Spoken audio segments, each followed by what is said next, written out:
guys, Jesse504 here, bringing you my draft analysis for the Westeros International League. Few things to note about this league. First off, 11-round points-based draft. You get 110 points.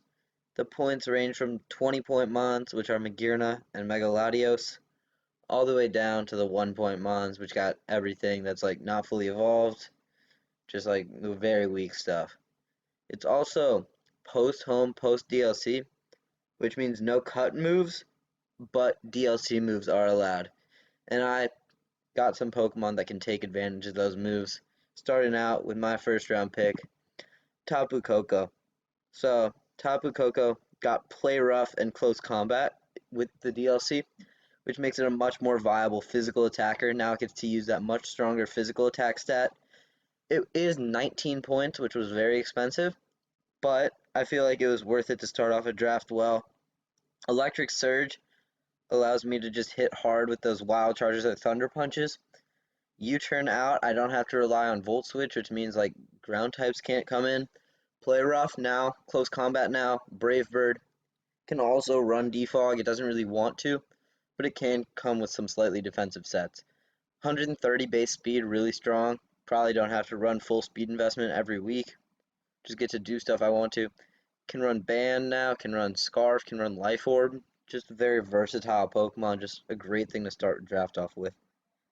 And up next, I picked at number 3, and it was a 12-man league, which means that I had to wait about 18 picks to pick up my next Pokemon, round 2, Mega Alakazam, for 18 points. 150 base speed is crazy, and 175 base special attack stat. This thing is borderline broken. It got Nasty Plot in the DLC, which is crazy. That traceability, I can come in, like, if there's a Mon that, like, let's say there's an Ultra Beast on another team, like, if I trace Beast Boost, that could just be end of the game.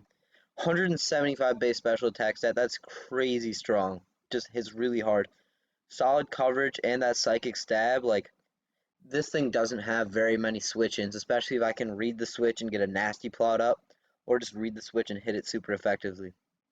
So, Mega Alakazam, one of those most versatile mons. It gets to recover as well. It's not very bulky, but it can run a little bit of special defense to live a hit if it has to.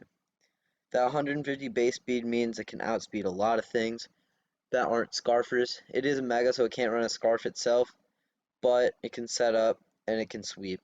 So, Mega Alakazam. Alrighty. So, Tapu Koko, Mega Alakazam.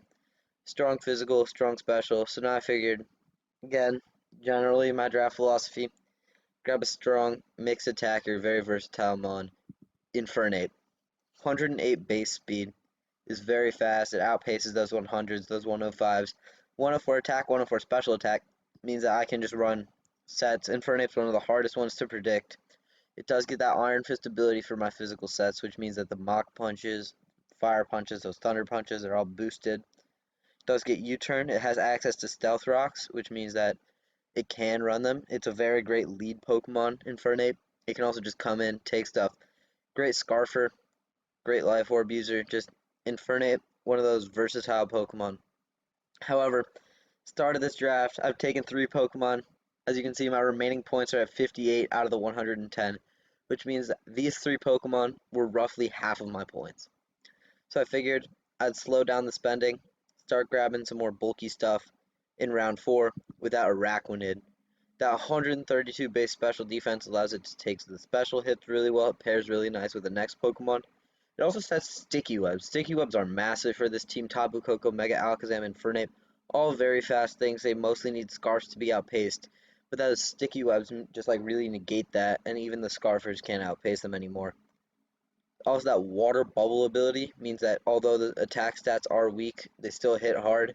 Water absorb is good. We have a rain team in the league, so just being able to run those water absorbs to take the hits even better. 132 base special defense if it wants to. It can run an assault vest set, but then it loses the sticky webs, which isn't something that I want to do, because mostly this thing's here to set sticky webs. Wear those heavy duty boots. Just come in, take a hit or two, set sticky webs.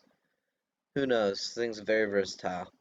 And up next, in round 5, pair this special wall with a nice physical wall, and that Avalug. I have used Avalug in the past. I know how good it is. 95 base HP, 184 base defense. Means that like those body presses hit like a truck. Another rock weakness, but another heavy duty boots user. Sturdy ability means that even on the special side, it can take a hit. Body press really hits hard. Recover, rapid spin. Avalug is just a monster. 28 speed, so it can run gyro ball if things are weak to that. Can run ice stabs. It can just run toxic and be there to wear things down, which is very important with like my later picks. But Avalug was just sitting there, only 5 points, which made me want to grab it even more. Just something, just help out the team, take those physical hits, because those first 3 picks were really frail. So just like getting Mons to take hits is very important. But now I reached an interesting point in the draft. I had 45 points left, and I was like, kind of want to get greedy. Do a thing that I don't think has ever been done in Draft League before. Pair Taboo Cocoa with Lando T. 91 base speed is strong. 145 base attack is crazy. It did cost me 18 points, but I think it was worth it. It can take physical hits well with that 90 base defense, 89 HP, and the Intimidate. It can be a great scarfer, U-turn out. It can set rocks, it can defog. It doesn't really want to do either, but it can do them. It's willing to, I guess. 145 base attack is really strong. Can be banded some weeks. Just Lando T, I don't really know if it gained too much from the DLC, but it didn't really need anything. It just is a very strong mon. So it can run special sets if it wants to. It can be physical, just hit hard, pairs really well with those strong mons. But it did cost me 18 points, which means that I'm down to 27 points for the last 5 rounds. And I figured, hey, I really have to go more and invest in my cores. I got my start of the Fairy Dragon Steel core, and I got the start of my Firewater Grass core. But I figured I'd finish my Firewater Grass core with what I think is a very underrated mon in Cradily. That 107 base special defense, 97 base defense, 86 base HP means that I can take a lot. Storm Drain ability means that Araquanid can run Water Bubble more freely. Only 3 points, which was very nice. It can Leech Seed, it can Stealth Rock, it can just be another tanky mon that like this draft needed. It has the cleaners for the end game, Coco, Mega Alakazam, and for Lando. And it just wants to be able to get into the right position, and Cradily just helps with that.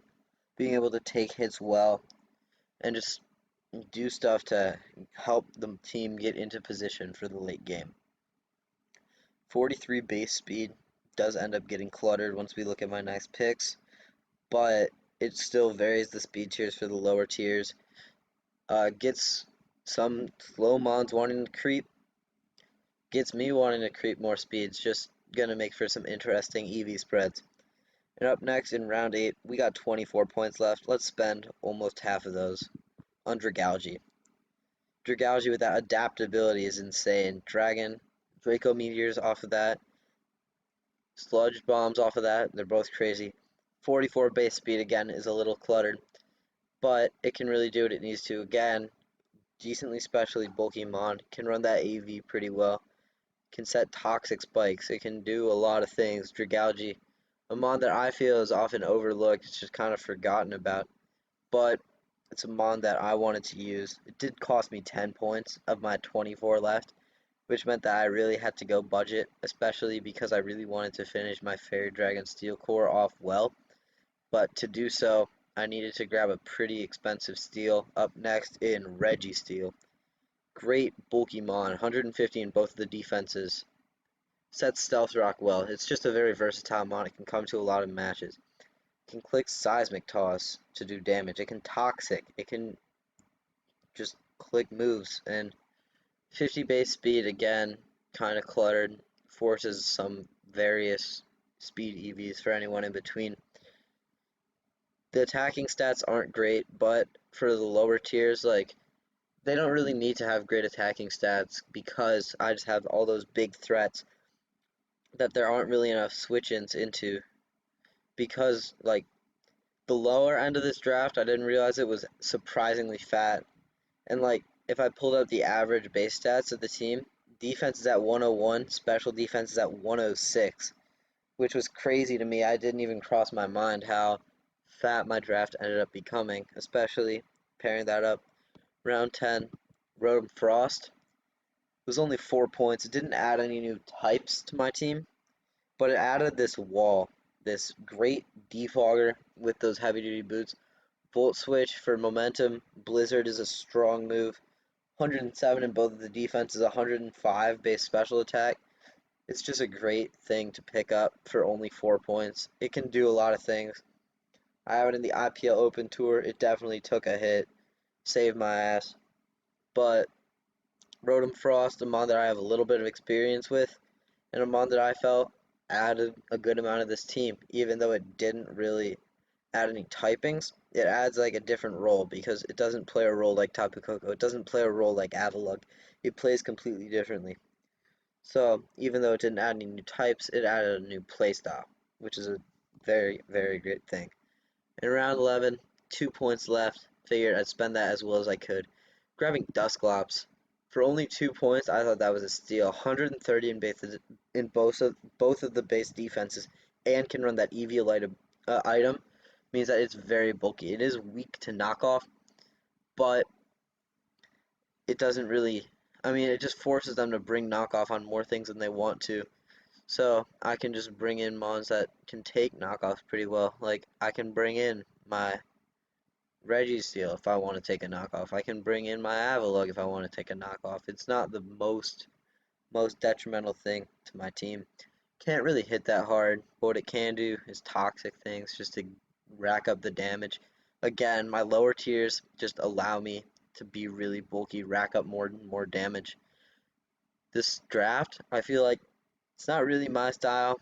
It's going to be a bunch of mods that I need to learn how to play with. But I ended up grabbing those big offensive threats that I really wanted to, and the defenses there to support them really get me into position to win with them.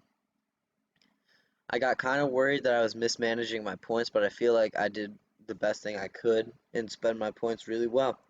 So, if you have any comments about this team, want to tell me what you like, what you don't like, what you would have done differently, feel free to let me know. I'll be Jesse504 here and out.